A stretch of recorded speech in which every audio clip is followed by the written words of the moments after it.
Quoting President Trump, "When I feel it in my bones, the question, how will you know when the war with Iran is over?" Congressman Kevin Kiley, once a Republican, now an independent, and seeking re-election in a redrawn California district. Why bail on the GOP? Well, he joins us to explain. And Bill Nye, the science guy, a stellar career as America's preeminent TV science translator. We take stock of that career, and he leaves a priceless gift for the golden takeout tie rack.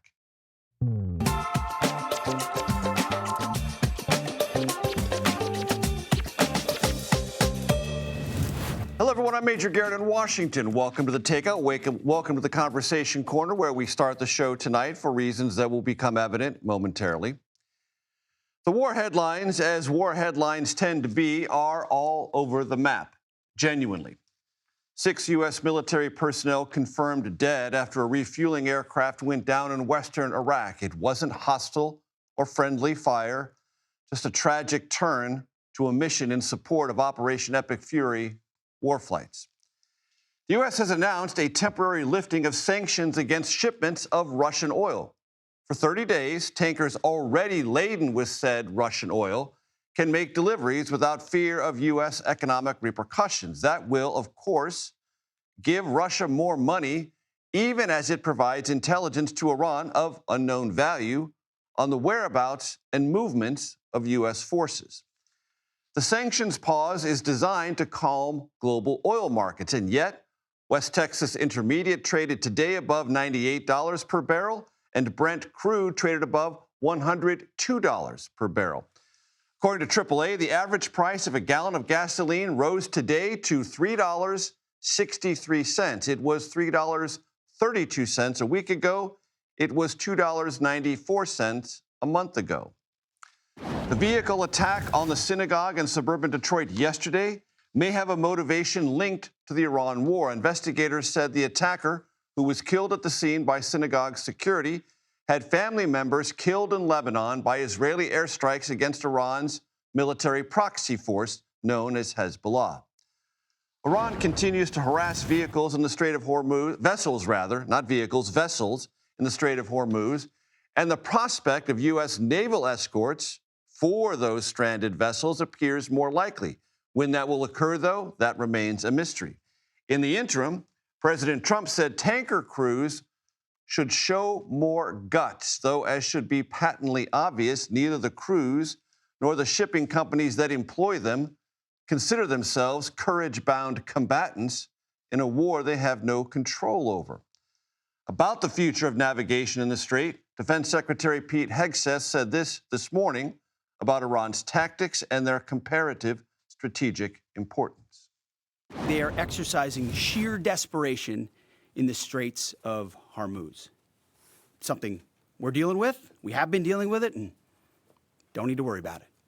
We're on plan to defeat, destroy, disable all of their meaningful military capabilities at a pace the world has never seen before. Death and destruction continue in the region, though clearly U.S. and Israeli air forces dominate the skies and continue to inflict massive damage across Iran. When will all this end? On his radio show today, Fox's Brian Kilmeade put that question to the president. When are you going to know when it's over? When I feel it. Okay. I feel it in my bones. The president also used a now familiar, though jarringly casual way to describe the war and its many after effects. I had to take an excursion. We had the greatest economy in history. We still do. Oh, this will bounce right back. When it's over, and I don't think it's going to be long, when it's over, this is going to bounce right back so fast. Bounce back. Evidence mounted today of a stressed U.S. economy. Consumer sentiment down sharply, as a matter of fact, since the start of the war. Fourth quarter GDP revised downward to 0.7%. That was down from the initial 1.4% estimate. Economists had expected an upward revision. Of course, the 43-day government shutdown factored heavily in this, but interestingly, the full-year GDP was 2.1%. By comparison, it was 2.8% in 2024. The war's uncertainty has rattled markets and travel, and its effects continue across the region. For the latest, we turn with confidence to Matt Gutman in Amman, Jordan. Matt, take it away. Major, just a moment ago, you mentioned Pete Hegseth's comment about Iran showing sheer desperation in the Middle East and that we shouldn't be worried about it. There are elements of truth here. I mean, what we are seeing is Iran showing that desperation, and that is exactly what makes them so very dangerous. Their backs are up against the wall. Their nuclear installations are in shambles. Their missile stockpiles are very low. But that's why they are going for broke right now. That's why they are trying to maximize the pain inflicted on the U.S., on Israel, but particularly the Gulf states and the rest of the world economy by squeezing the Strait of Hormuz, by blocking it off and prohibiting any ships from passing through. That's what makes them so very dangerous right now. The president mentioned that some of those mariners on those tankers should show more guts. Well, there was a Thai tanker that did show some guts trying to pass through the Strait of Hormuz on Wednesday. They got a missile right at the waterline. It basically blew up the back end of the ship, the stern of the ship. The engine room is blocked in still. There were 20 crew members who did manage to escape, but the Thai Navy says that aboard that ship, stranded at the most narrow part, the very choke point of the Strait of Hormuz, are 3 sailors who are trapped, and the Thai Navy is saying right now that it is simply too dangerous to go in and try to rescue them. That is what we are learning about the Strait of Hormuz. For the Iranians, it is shooting fish in a barrel. You're talking about an area so narrow. They have zeroed in on all possible targets. They have multiple ways to get at those targets. UAVs that are underwater, buoys, essentially naval mines, limpet mines you can stick on the side of the ships, anti-ship missiles, anything they want, commandos on speedboats. They have control of that strait. And I am learning through speaking to a U.S. Air Force retired general who spent a long time studying exactly how to open the strait for the military with a team of 400 Air Force officers. They found that it would be almost impossible and that the only real plausible way of opening up the straits in a major conflict like we're in right now is through diplomacy, is through a negotiated settlement, Major. So there is some truth to what the president and the secretary are saying, but there's also the reality that we are seeing here on the ground in the region. Excellent summary, as always. Matt Gutman, thank you very, very much. CBS News national security analyst Aaron McClain joins me now as I walk over to the touchscreen. That's why we started the show in the Conversation Corner. He also hosts the Most Excellent School of War podcast. You heard Matt Gutman talk about things in the Strait of Hormuz. Pick us up on that point and what things look like from your vantage point. Sure. Thank you so much, Major. Well, let's zoom in here to the Strait of Hormuz. Matt Gutman gave an excellent overview of the situation here. He used the expression, it's like shooting fish in a barrel. At its narrowest point here, this is less than 30 miles from end to end in terms of the water space between the closest points of land. As I understand it, it's even narrower because for the vessels, they need to have enough water beneath them to traffic this, and that's even narrower than that 30 miles. That's right. It's actually two 2-mile wide lanes separated by a bit of water in between. Think of it as like a narrow country road in maritime terms is how I would put it. It's extremely restricted space. If you were to sail into there right now to attempt to escort ships, I think what you would see is a little bit like what Matt Gutman is suggesting. You would see a blizzard of incoming, a lot, and running pretty high risks that even a U.S. naval vessel could get hit, which is why you see the U.S. Navy holding off for now. It's possible there could be some kind of diplomatic resolution to the situation. I don't see the Iranians agreeing to that anytime soon, but it is also possible to pursue it through military means. And our military, if you talk to the folks in the Navy who do this for a living, they're confident that with enough time to degrade the stocks of mines, of boats, of drones before attempting an escort operation, they can get it done. And that would all be around here, I'm gathering. That's right. Though, you know, it's interesting you asked that, Major. The truth is, the strait here is by far the most vulnerable point, but we've been here before. In 1987-88, President Reagan ordered an operation called Operation Earnest Will. I read about that. That's right. We had more restrained conventions and operations names in those days. Yes, we did. And that was during the Iran-Iraq War. That's right. When they were not all guns were pointed at this spot necessarily. That's true. And in fact, there were attacks up and down the Gulf at that time. And by the way, right now in 2026, we're seeing attacks further out, not just in the Strait. So you could imagine a earnest will type escort operation beginning soon that would focus on the Strait, but also look at threats further afield as traffic approaches the Strait. I mean, the Iranian coast runs all up and down this terrain here, so it's all of concern. What about the rest of the battle space as we think about it in Iran? So you really see the American-Israel combined campaign absolutely hammering Iran. We're at just about the 2-week mark now. Thousands of targets, missile sites, defense industrial base, drones, drone production, regime targets, and so forth. The Iranians, in return, because this is a war and both sides got a vote, they are, in pure military terms, on the ropes, for sure. But they have asymmetric means of fighting back. The choke point in the Strait of Hormuz is one of them. They also, I think, to less effect, are continuing their campaign to strike Arab partner nations of the United States, strike Israel. I don't think that's having the strategic effect they hope for, but the closure of the Strait of Hormuz, that's going to hit the price at the pump. That's something this administration is going to have to resolve one way or the other. Less than 30 seconds. A third missile intercepted over Turkey. That is possibly perilous in terms of NATO. Yeah, well, we have some very important assets in Turkey, the United States. The United States has nuclear weapons stored in Turkey. Presumably, these missiles are on their way to Incirlik, which is the site of some important American capabilities. You know, 1 or 2 or 3 incoming missiles, not the most dangerous threat to NATO forces in the region. And you see President Erdogan saying that it is his goal to keep Turkey out of this war. So for now, the conflict does seem to be contained within the region itself. But yes, potential forms of escalation like that always of concern. Outstanding stuff, Aaron. Thank you so much. Thank you, Major. Really appreciate it. The nation is on something close to high alert after 2 separate domestic terrorist-related or terrorist-infused attacks on Thursday. At Old Dominion University, a gunman killed 1 person and injured 2 others. The perpetrator had previously served a federal prison sentence for trying to support ISIS. In West Bloomfield, Michigan, a Lebanese-born U.S. citizen rammed his vehicle filled with explosives into a synagogue. He was, as I mentioned earlier, killed during that attack. CBS News Justice correspondent Scott McFarland joins me now. Let's start with Old Dominion. Scott, what do we know? It is a terror investigation, in part because police say the attacker, Mohammed J. Lowe, made a reference, a terroristic reference, before trying to execute this attack. There's so much to unpack here, Major, but I think the sequence of events is really telling here. They say J. Lowe attacked a ROTC, an ROTC class at Old Dominion University, killed the instructor, but that it was at least one of the students who subdued and killed J. Lowe before the rampage could continue. A remarkable sequence of events, if you can think about it. We also know from J. Lowe's background, he had a terror case in his past. He was convicted by the federal government, by the U.S. Department of Justice in 2016 of a terror plot.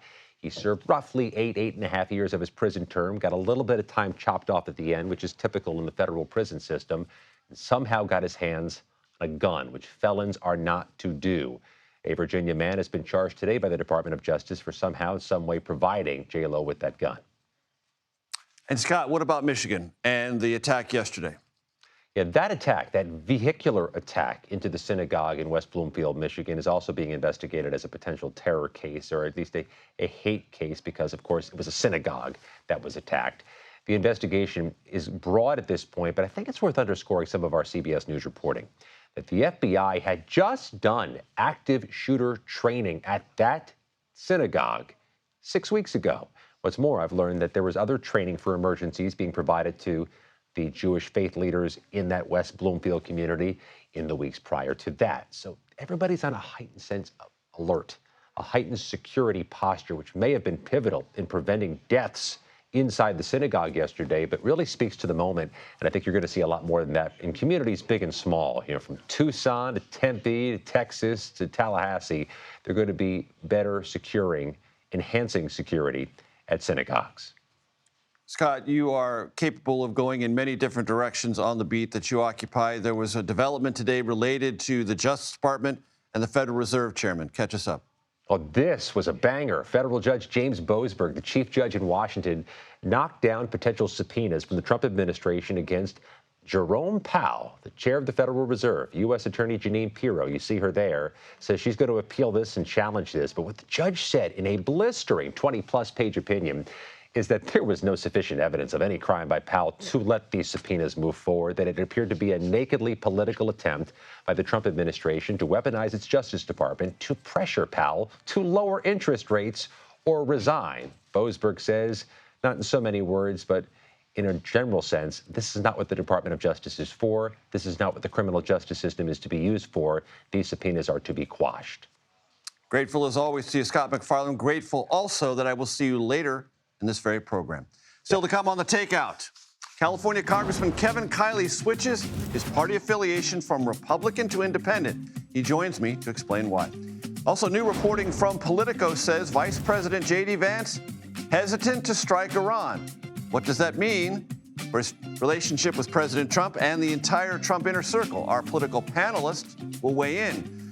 Plus, Bill Nye, the science guy. Do I need to say more? Answer no. Our great conversation about his career, science exploration, and a lot more. Takeout returns in 90 seconds.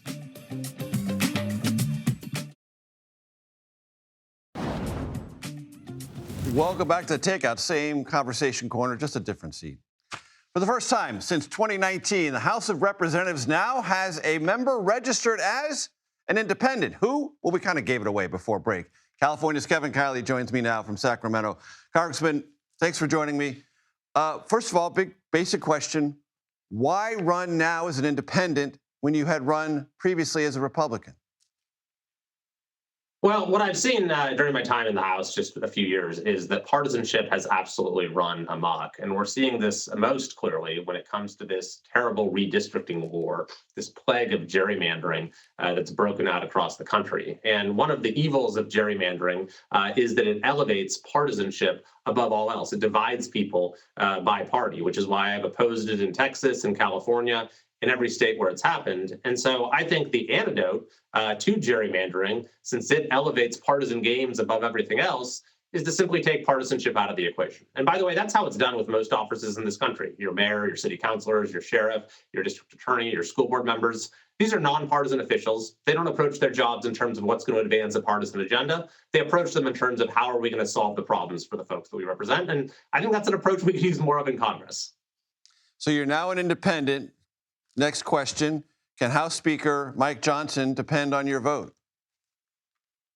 Well, I've always been independent in terms of how I approach the way that I vote. You know, I don't answer to party leaders. I answer to my constituents. And, that's what I've always pledged. When I've run is that I'll be an independent voice for my district. And so my voting record reflects that. So, in this sense, I think it's just a reflection of the way I've always approached the job of being a representative. Let me make this question a bit more granular because, yes, your constituents will judge you on your vote on any final passage question. Let me refine my question on procedural matters where the majority has to exercise its will, rule votes and the like. Can the Speaker count on your vote? Well, I don't think I would ever say just sort of categorically, I'm going to prejudge how I'm going to vote on each and every particular matter that might come to the floor. I will say, but as a Republican, you're expected to vote with the party on those matters.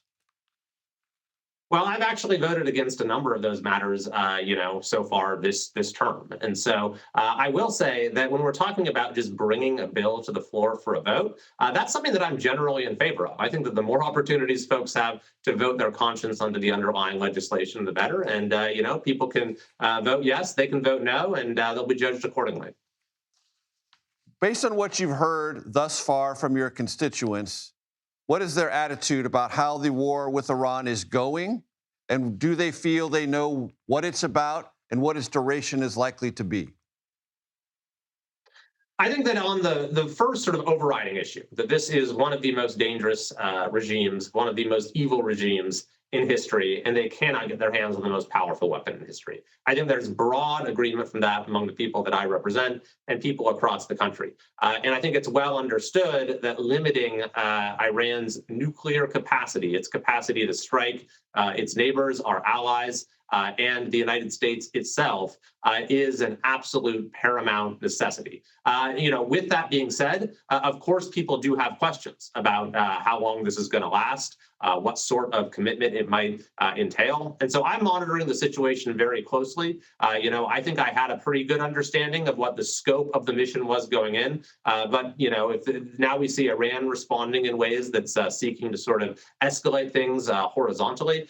So I'm keeping a very close eye on it. And I've said from the moment that this engagement started that Congress needs to play a central role in defining and pursuing the objectives that we have.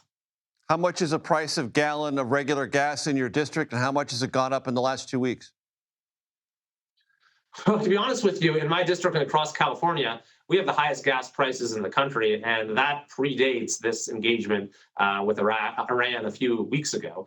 In fact, in the month or so leading up to this, we saw almost a 50% or 50-cent increase in the price of gas in California. California has the highest gas prices in the entire country. We have higher gas prices than Hawaii, which is an island state. So yes, it's not a good thing at all that we've seen this nationwide pressure on gas prices over the last few weeks. But that's actually not the main problem in California. The main problem in California is that we have very high taxes and very onerous regulations that limit the supply to the point at which California is actually importing gasoline from the Bahamas right now, which is not particularly good for the environment. So we have both the most expensive and the most environmentally unfriendly gas in our country, in our state.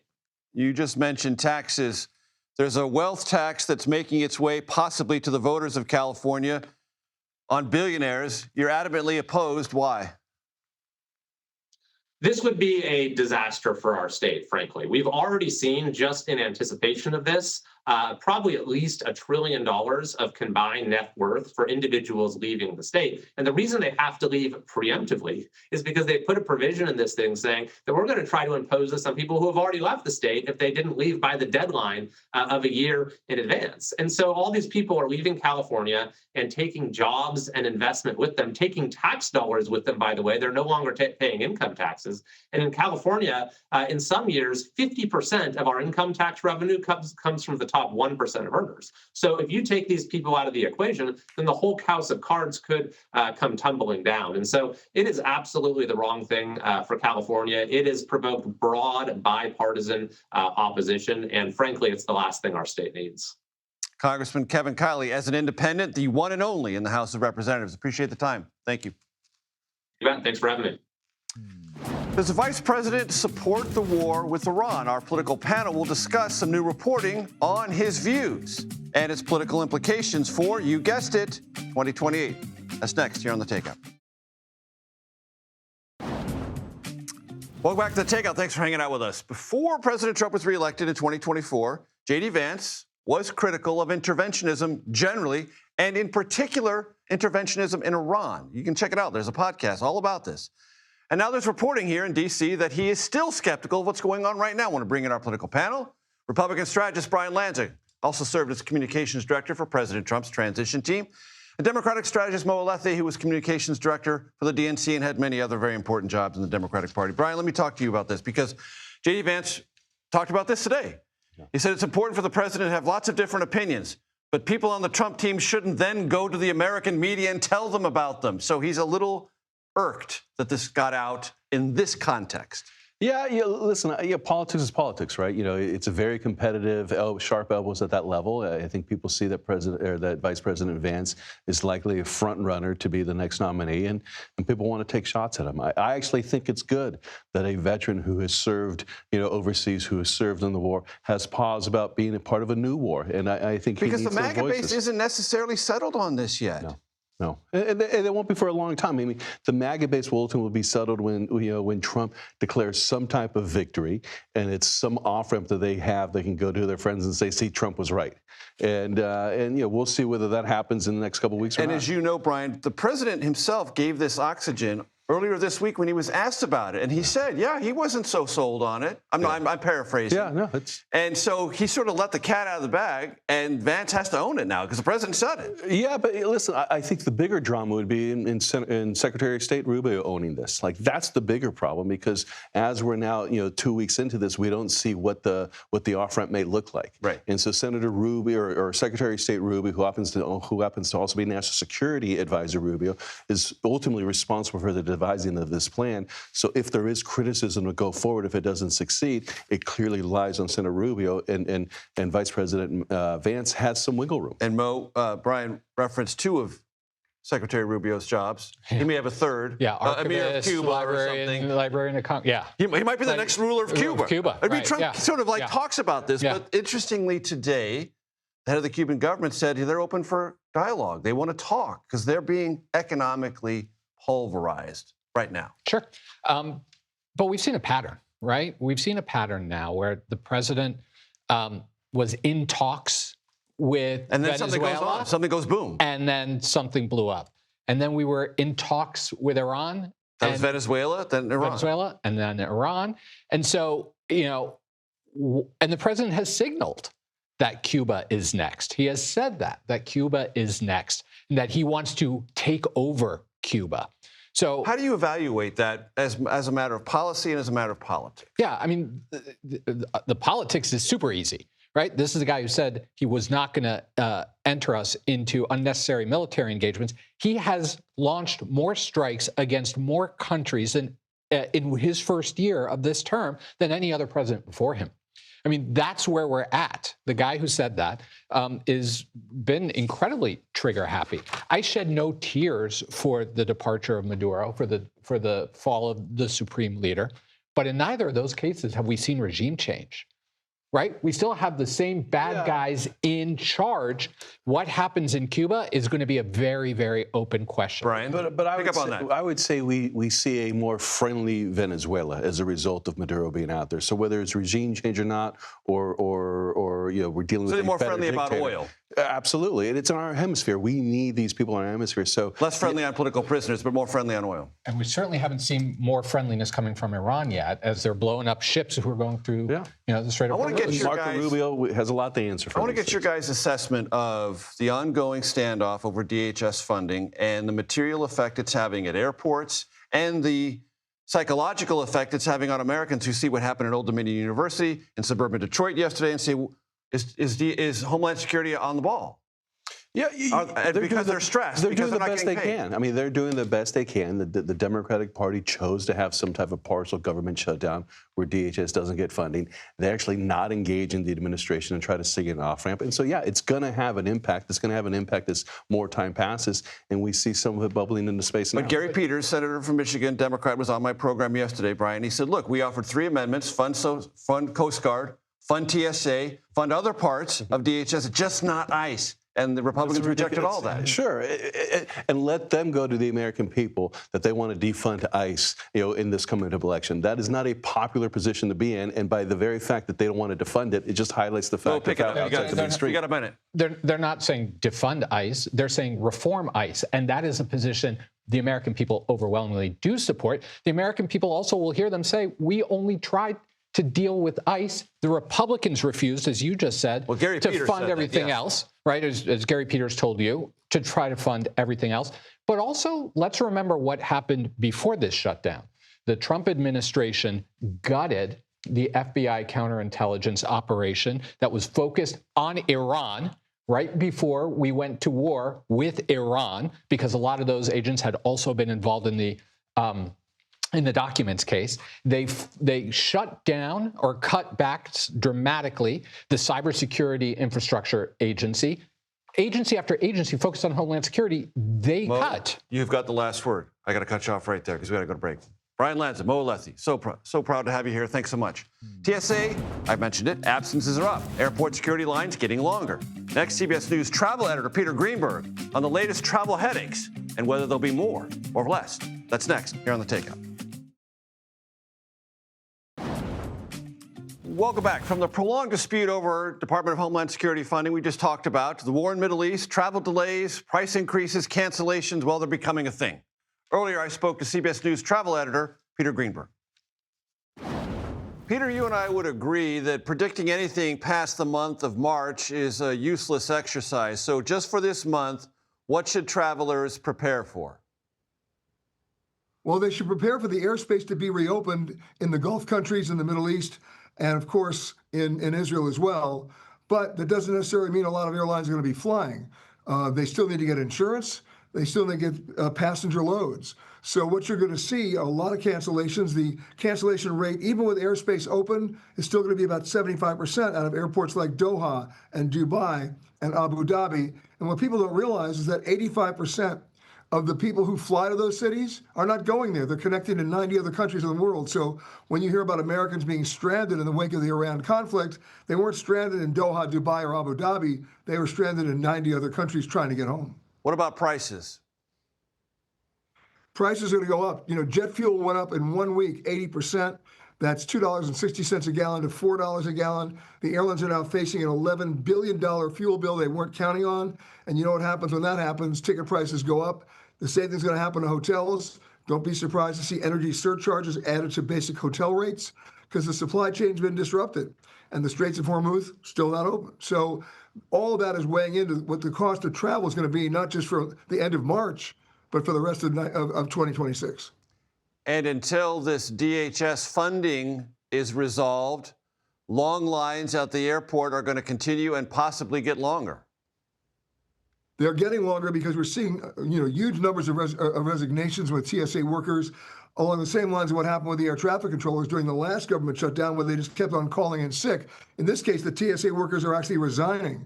A couple of weeks ago, when the DHS announced quite suddenly, late on a Saturday night, that they were going to cancel TSA PreCheck and end global entry due to staffing concerns, there were no staffing concerns then. There are now. And that's what's going to happen if we're not careful, because Congress, to my knowledge, has not yet reopened negotiations to figure out if they're going to refund the DHS as part of the new legislation. And until that happens, it's only going to get worse.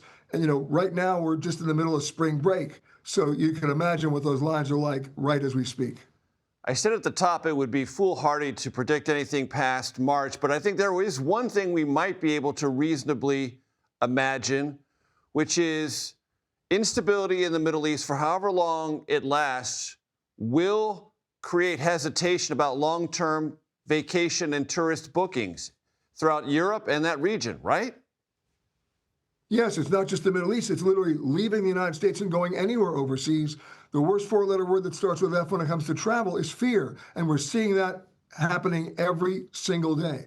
At the same time, which really compounds the problem, Major, is we've already seen for the last year a staggering decline in foreign travelers to the United States based on immigration and visa policies and their perception that the United States is inhospitable and unwelcoming. I mean, 44% decline from Canada, 36% from Germany, 34% from Denmark, even the United Kingdom down 19%, South Korea down 15%. And that's revenue that the industry will never recoup. That's gone. And as I'm speaking to you now, it's costing the travel and tourism industry every day Iran conflict continues a minimum of $600 million a day. Again, revenue that will never be recouped. Peter Greenberg, always a pleasure, sir. Thank you. You got it, Major. Up next, he's a science guy. Bill Nye joins us to discuss his career, science, and a priceless moment in Takeout history. Coming up. Catchy theme song, iconic bow tie. That's Bill Nye. He looks a little bit older now, but we talked very recently about his life, his career, science. Here's part of that conversation. This is a valedictory conversation about your amazing career. And I want to start it at what I think you'll find an interesting place, with a gentleman my audience probably doesn't know the name of, Donald Jeffrey Herbert, otherwise known as Mr. Wizard. Bill, please. Why is Mr. Wizard important to you? It changed my life. So my understanding is Don Herbert was an actor, but he liked science. He liked kids, so he would do these science demonstrations. And the original show was called Watch Mr. Wizard. Right. And I watched it in black and white, and I'm pretty sure it was on our very own CBS. And I believe, this is based on what I've read, not on what I remember, it was started at CBS in Philadelphia. And then, as far as I could tell, it became nationally syndicated. And he did look at this cool thing, look at this cool thing. And the premise was you, the viewer rather, would come to Mr. Wizard's house and you would hang out with Mr. Wizard and he would do these cool things. And so we'd have kids, usually people of European ancestry, show up and do science demonstrations, and it just fabulous. It was fabulous. And it captivated you, captivated the country, and it came at a time when science was important because we were thinking about all these technological challenges of the Cold Soviet War. Union taking over the space. Sputnik and everything. Yes. And so science was celebrated in those days. Let's catch up. And it was also post-war, post-World War II. And you can get in a fist fight in the history bar, but World War II was won by the Allies because of production, our ability to produce these crazy weapons really fast in large quantities. And that was where the production line was perfected. And so technology was celebrated when I was a kid. And that was something you thought about when you made this transition from Boeing, where you were an engineer. I'm still an engineer. You are still an engineer. First to comedy, but then to Bill Nye the Science Guy. Yes. You thought about being the next, effectively, the next Mr. Wizard. Absolutely. I said that sentence to myself. I did, countlessly many times. By the way, everybody, I went to Mr. Wizard's memorial service. Mm-hmm. He lived in an area, I guess, north and east of Los Angeles called Bell Canyon. It was so moving, you guys. I was crying, oh, Mr. Wizard. He was a good guy, man. He was a good guy. As you look back on your career, what are you most proud of? Well, every time somebody says the reason I became a physician, the reason I'm an engineer, the reason I'm a scientist, or the reason I respect science is because I watched your show. It's amazing. It's amazing. And I'm not done, people. Good. What's next? Well, as always, we are working on another book. Okay. Is there anybody out there who doesn't go to Astronomy Picture of the Day website every day? There's probably 2 or 3.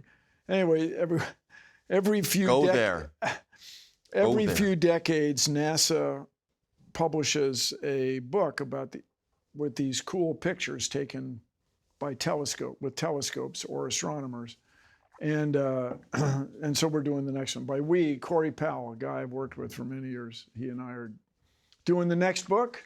And there's always something sizzling. There's always a meeting about another TV show. Right. It's always a meeting. Always a meeting. We're going to take some meetings. Take some. No, you do. Yes, yes. You go to meetings and you go, what we ought to do, you know? I want to do. Bill, you're great. Yeah, I'm great. We should, yeah. I want. How are we going to pay for it? Well, we'll find a way. We'll find a way. Well, actually, or do it's just we won't. We thought you would pay for it, Bill. Yeah.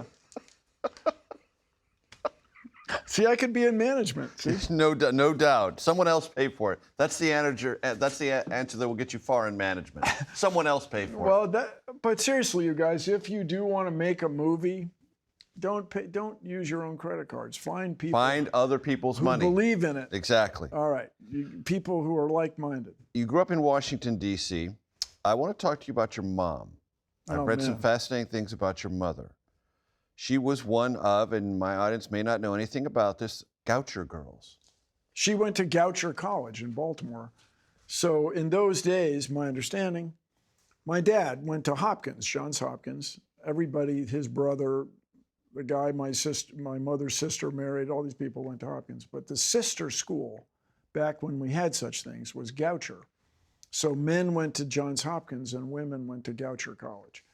And Goucher College is now co-ed, but it's functioning anyway, even though they let boys. Imagine. Yeah, surprising. Got a little rickety, but it's held on.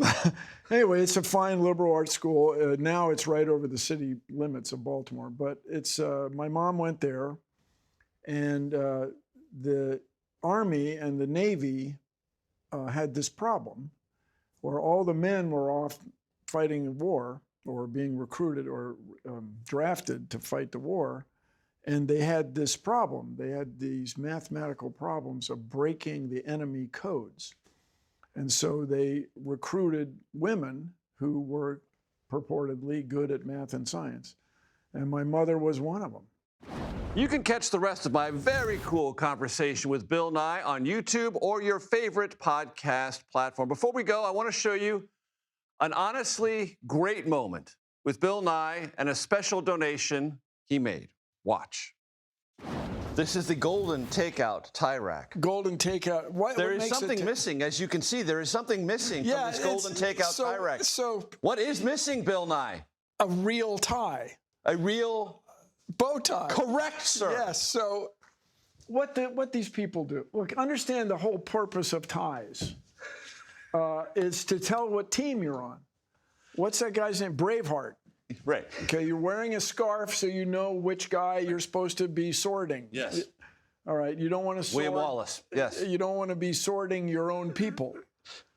So this became a tradition in our culture where you wear this out of respect. But I see you here on Takeout. We're so hip and casual, we just take off our ties and we put it on the rack. That's exactly. This is an immortal moment in the history of the Takeout, ladies and gentlemen. An immortal moment. So is there? Here's wherever you decide. Wherever you decide, Bill. Well, it should just be here. Fantastic. As you decide, good sir. No, but we'll do it so you display some of the body of the tie. Precisely. But everybody, it's the same. And plus, if you're dressed up, Garrett, you wear a tuxedo, right? Occasionally. Yeah, and then you wear a bow tie like any civilized person. So there you go. Yes. That's it, folks. That is Takeout tie rack immortality. Bill. Thank you so much. Thank you. Thanks so much for having me. I was told that he would not take off the bow tie, because that's what he refers to as going naked. I did not think Bill Nye would go naked here on the Takeout, but he did. Also, before we go, Scott MacFarlane is here joining me. Scott MacFarlane is one of the most important people who has ever worked at CBS News in my time at CBS News. You are one of the best people doing the work that we do. It has been my honor to be a colleague of yours, to be a friend of yours. You are departing our network, I am sad to say, but I have a family table at this show. You are always welcome at the family table. You have enlarged and enhanced that family table every time you've sat there. So thanks, and best wishes. If people truly are going to start going naked on the Takeout, depending on who it is, I'm not going anywhere, because it sounds like there's an opportunity that I haven't had before at the Takeout. Oh, yeah, okay. Hold on there, Scott.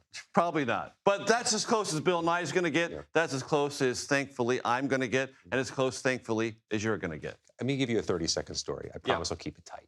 I was a awkward high school kid who had no focus and no passion. And then, for some reason, I joined the high school quiz bowl team because I was good at Jeopardy. And on my first game, first semester, freshman year, I was killing it. I crushed it. And my mother, who I adore, said, Scott, maybe you should consider that you're not intimidated by the cameras and the lights, and the other kids are. So maybe you should pursue something in front of cameras and lights, because it doesn't seem like they bother you. Right. They've never bothered me. I think that's how we got here. They don't ever bother you. Yeah. And you're a phenomenal reporter who translates what you learn as a reporter in front of the cameras and in front of the lights. There's a lot of media. There's almost too much media out there. Too many choices, too many options, not enough journalists, lots of opinions, lots of commenters. We need more reporters. Anybody who's thinking as a young person or as not so young person about a next step, we need more journalists. I tell college students that, and they wonder what I mean, because they can get anything they want on their phones, but we can get a lot of secondhand stuff. Exactly. Not enough original stuff, which is why this show is so special. Firsthand matters. Journalism matter, and it's hard work. Thanks, brother. It's been a pleasure. Happy Friday, everyone. This is The Takeout. We remain relentlessly curious, reliably civil, just occasionally clever. Bill Nye helps there. Daily Report coming your way next.